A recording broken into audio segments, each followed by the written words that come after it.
Hello beautiful soul, कैसे हैं आप सब। आई होप आप सब बहुत अच्छे होंगे और खुश होंगे। आइए देखते हैं आपके पार्टनर की इस रिश्ते के लिए डीप फीलिंग क्या है, उनकी करंट एनर्जी क्या है अभी की, एंड उनके डीप इमोशन जानेंगे इस रिश्ते के लिए, आप दोनों के कनेक्शन के लिए। एंजल्स प्लीज़ गाइड कीजिएगा। देखिए, आपके पर्सन की लाइफ में इस समय स्टकनेस है, प्रॉब्लम है, किसी ऐसी सिचुएशन से गो थ्रू कर रहे हैं जहाँ पे इन्हें कंट्रोल किया गया है, इनके इमोशन को कंट्रोल किया गया है और थर्ड पार्टी सिचुएशन है। यहाँ पे सोसाइटी फियर हो सकता है, आपके पर्सन ऑलरेडी मैरिड हो सकते हैं, कोई लीगल सिचुएशन हो सकता है। ऐसी वाली सिचुएशन यहाँ पर दिखाई दे रही है कि थर्ड पार्टी इनके इमोशन को कंट्रोल करती है और इनको एक्शन लेने से रोकती है, और आपके पर्सन थर्ड पार्टी से बहुत डरते हैं और थर्ड पार्टी प्रॉब्लम क्रिएट करती है। इसी वजह से अभी आपके पर्सन बहुत ज़्यादा दर्द में है, तकलीफ़ में है। ये नहीं समझ पा रहे कि इनके साथ ऐसी सिचुएशन क्यों हो रही है, और ये एक्शन भी नहीं ले पा रहे। इनके अंदर इमोशन तो है, जिस इमोशन को थर्ड पार्टी कंट्रोल कर रही है। किसी किसी की लाइफ में थर्ड पार्टी के साथ कोई लीगल सिचुएशन है, जहाँ पे फाइनेंस का कोई लड़ाई झगड़ा है, या आपके पर्सन ने इनसे पैसा लिया है, ये चुका नहीं पा रहे, इसीलिए थर्ड पार्टी ने परेशान कर रही है। इमोशन तो आप ही के लिए हैं। देखिए, यहाँ पे प्यार है आपसे, डीपली कनेक्शन है आपसे। देखिए, बहुत परेशान है आपके पर्सन उस थर्ड पार्टी सिचुएशन में। इनकी लाइफ अभी बैलेंस नहीं है, बिल्कुल भी बैलेंस नहीं है। ये चाहकर भी उस थर्ड पार्टी सिचुएशन से बाहर नहीं आ पा रहे हैं। कॉन्फ्लिक्ट है थर्ड पार्टी के साथ बहुत ज़्यादा, ऐसे माइंड और सोल के बीच में लड़ाई चल रही है। थर्ड पार्टी को छोड़ दूँ, थर्ड पार्टी के साथ रहूँ, थर्ड पार्टी चीट कर रही है, थर्ड पार्टी ने कोई केस किया हुआ है, थर्ड पार्टी की वजह से एक्शन नहीं ले पा रहे, अपने डिसीज़न नहीं ले पा रहे, थर्ड पार्टी ने कंट्रोल करती है। यहाँ पे फैमिली जो है वो भी चाहती है कि आपके पार्टनर थर्ड पार्टी के साथ ही रहें, क्योंकि इन्होंने हो सकता है किसी से मैरिज कर ली हो, ये कार्मिक बंधन में बंधे हो आपके पर्सन, और वहाँ से निकलने की कोशिश इनके अंदर की डीप डिज़ायर है कि मैं इस थर्ड पार्टी को छोड़ दूँ। एक्शन है, लेकिन वो एक्शन सिर्फ अंदर से है। कहते हैं ना, हमारी डीप डिज़ायर होती है किसी के साथ रहना, किसी को मिस करना, किसी को फील करना, वो ख्याली पुलाव बनाना। तो वही आपके पर्सन का चल रहा है, क्योंकि डरते तो बहुत है थर्ड पार्टी से। थर्ड पार्टी कंट्रोलिंग है, बिल्कुल इनके सर पे घंटी बांध के रखी है, जब चाहे वो बजा सकती है, वो वाला हाल है। और कॉन्फ्लिक्ट में हमेशा थर्ड पार्टी जीतती है। आपके पर्सन पूरी तरीके से थर्ड पार्टी के कंट्रोल में दिखाई दे रहे हैं मुझे, पर प्यार आपके लिए। बार बार यही कार्ड आ रहा है कि इनकी सोल को कहीं ना कहीं बांधा गया है, मतलब कि इनके सोल कॉन्ट्रैक्ट है वहाँ पर। जब तक ये अपने सोल कॉन्ट्रैक्ट वहाँ से कंप्लीट नहीं कर लेते, ये आपकी तरफ नहीं बढ़ेंगे, क्योंकि आपको 5D और 3D दोनों बैलेंस करना पड़ेगा। और इस रिलेशनशिप में अदर ऑप्शन भी है। अदर ऑप्शन आपके पर्सन को भी कंट्रोल करते हैं और आपको भी करते हैं। आपको भी सोसाइटी फियर है, आपको भी डर लगता है। हो सकता है आप भी किसी से मैरिड हैं, या फिर अगर आप मैरिड नहीं हैं तो यहाँ पर आप सिर्फ इनका इंतज़ार कर रहे हैं, आप चेजिंग एनर्जी में हैं। मुझे ऐसा लग रहा है कि ये मैरिड है और आप सिंगल हैं, तो आप थर्ड पार्टी को देख के जेलेसी महसूस कर रहे हैं, आप थर्ड पार्टी को ब्लेमिंग एनर्जी से देख रहे हैं, आपको थर्ड पार्टी की इनसिक्योरिटी है। अपना रूट चक्रा हील कीजिए और देख लेते हैं करंट एनर्जी में क्या है। स्टकनेस, आपके पर्सन सच में ही स्टक है और आप भी स्टक है। बार बार स्टकनेस की एनर्जी क्यों आ रही है? क्योंकि आपकी भी तो करंट एनर्जी मिक्स हो रही है ना इन कार्डों में, कि आप भी स्टक हैं, आप भी अपनी सिचुएशन को लेट गो नहीं कर पा रहे, इनके दिए हुए चीट को लेट गो नहीं कर पा रहे। और देख लेते क्या एनर्जी। एंजल्स प्लीज़ गाइड करें। कमिटमेंट नहीं दिया, इस बात का गुस्सा है आपको। इन्होंने आपको कमिटमेंट नहीं दिया, इस बात का गुस्सा है आपको, और आप चाहते हैं कि पर्सन लौट कर आए, न्यू बिगनिंग करे और आपको इस रिलेशनशिप में जस्टिस दे। आप चाहते हैं कि आपको इक्वल गिव एंड टेक मिले इस रिलेशनशिप में। अब मैं दूसरा टैग यूज़ करूँगी कि क्या है डीप फीलिंग, क्या एक्शन लेंगे आगे चल के। देखिए, अभी के टाइम पे तो ये जगलिंग सिचुएशन से गो थ्रू कर रहे हैं।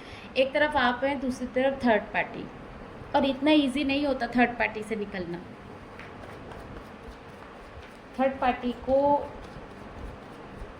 रिलीज़ करने के लिए बहुत एफ़र्ट्स लगाने पड़ते हैं। बार बार यही आ रहा है कि आपके पर्सन के अंदर तो है एक्शन, पर बाहर नहीं ले पा रहे क्योंकि डर है। इन्होंने आपसे मूव ऑन किया है थर्ड पार्टी की वजह से। इन्होंने बहुत ज़्यादा आपको भी दुख दिए हैं, ऐसा नहीं है, और ये दुख आपको अदर ऑप्शन की वजह से दिए हैं। अदर ऑप्शन यहाँ पे क्या हो सकते हैं, अगर आपसे रेजोनेट करे ज़रूर बताइएगा। इनका ईगो होगा, सोसाइटी फियर होगा, फैमिली का डर होगा, और ये नहीं चाहते थे कि ये फैमिली को दुख दे, इसीलिए इन्होंने आपको दुख दे दिया। ये नहीं चाहते थे कि इनकी फैमिली इनकी वजह से स्ट्रगल करे, इसीलिए इन्होंने मूव ऑन कर लिया। और आज ये एक्शन इसीलिए नहीं ले रहे, इसीलिए इतनी जगलिंग कर रहे हैं, क्योंकि इनके अंदर भी डर है कि आपसे मूव ऑन करके गए हैं, अभी आप इन्हें माफ़ करोगे या नहीं करोगे, अपनी लाइफ में आने दोगे या नहीं आने दोगे। क्योंकि हो सकता है इनके मूव ऑन करने से इनकी साइड वालों ने आप पे बहुत ज़्यादा कीचड़ उछाला हो, आपके चरित्र को लेके बहुत उल्टा सीधा बोला हो, इसीलिए आप बहुत ड्रेन फील करते हैं इस रिलेशनशिप में। आप अपने पर्सन को माफ़ नहीं कर पा रहे, कमिटमेंट देते देते या आपको छोड़ के चले गए। इन्होंने रन किया है आपसे, आपकी लाइफ को स्टक किया है। आप चाहते थे आपको जस्टिस मिले, आप चाहते थे आपको इक्वल गिव एंड टेक मिले, पर इस पर्सन के अंदर उस टाइम पे बहुत ज़्यादा ओवर थिंकिंग थी, एंजाइटी थी, ये फैमिली के प्रेशर में आ गया था, और आज के टाइम पे इन पे कोई लीगल केस लगा हुआ है, और ये जगलिंग कर रहे हैं अपनी मैरिज में। आज के टाइम पे ये हैप्पी फैमिली चाहते हैं, लेकिन उस हैप्पी फैमिली में बहुत ज़्यादा कॉन्फ्लिक्ट है। पास्ट की एनर्जी बहुत हावी हो रही है। आपके पर्सन को ना आपकी याद आ रही है, आपके पर्सन को आपका रिलेशनशिप याद आ रहा है, आपका प्यार याद आ रहा है, आपकी सपोर्ट याद आ रही है, आपकी केयर याद आ रही है, और इस थर्ड पार्टी के साथ वो ड्रेन फील कर रहे हैं बहुत ज़्यादा। ये देखिए, यहाँ से भी लीगल सिचुएशन निकल कर आई है, कोई कोर्ट केस की एनर्जी है, फाइनेंस के लिए चीट दिखाई दे रहा है, डर दिखाई दे रहा है, सेम कार्ड आ रहे हैं, इनके अंदर डर दिखाई दे रहा है।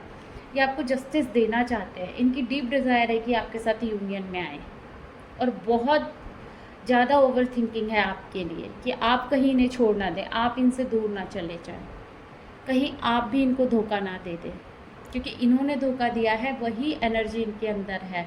और आप क्या सोच रहे हैं यहाँ पे, आप ये सोच रहे हैं कि पर्सन आएगा तो मैं माफ़ कर दूँगी या कर दूँगा, पर ये माफ़ी मांगे ज़रूर, क्योंकि आप बहुत ज़्यादा ऐसे सिचुएशन में गए जहाँ पे आप रोए, चिल्लाए, गिड़गिड़ाए, पर ये पर्सन नहीं आया, इस पर्सन ने नहीं सुना, इस पर्सन ने आपको ब्लॉक कर दिया। पास्ट के एनर्जी में आपने बहुत स्ट्रगल किया इस पर्सन की वजह से, आपने सोसाइटी का बहुत सुना है, लोगों का बहुत सुना है, इतना प्यार देने के बाद भी आपको जब कुछ नहीं मिला तो आप क्या करते बताइए। अदर ऑप्शन की वजह से, इनकी वजह से रिलेशन इतना ज़्यादा मतलब एक तरीके से हैंग्डमैन वाली सिचुएशन में चले गया कि आप भी कुछ नहीं कर पाए।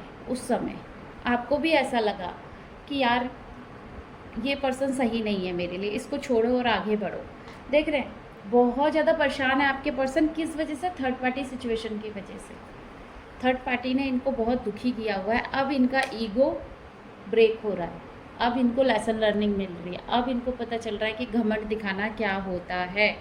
अभी की करंट एनर्जी में जो बॉटम से कार्ड आया है वो ये आया है कि जैसे ही आपको चीट देके गए हैं वैसे ही सेम इनकी लाइफ में कोई इन्हें चीट दे रहा है। देखिए हमेशा कर्मा बैक होता है। अगर ये कोई पर्सन है या आपका एक्स है या फिर किसी ने आपको चीट किया है तो इस समय उसकी बैंड बजी हुई है, और उस समय जब आपको ये सब फेस करना पड़ रहा था वो दर्द को याद कीजिए, वही सेम दर्द आपके पर्सन को मिल रहा है इस समय, क्योंकि उनको भी सिखाया जा रहा है।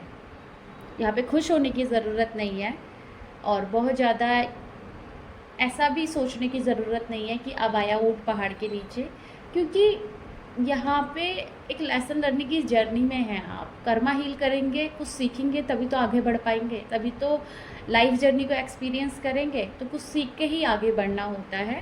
तो दोनों ही पार्टनर को सिखाया जा रहा है, और यहाँ पे जो भी सिचुएशन है उसे हील कीजिए, अपने ब्लॉक से हील कीजिए। आई होप आपसे रीडिंग रेजोनेट की होगी। अगर रेजोनेट की है प्लीज़ चैनल को सब्सक्राइब करें, वीडियो को लाइक करें। मिलते हैं अगली रीडिंग में। Bye bye, god bless you all, thank you so much.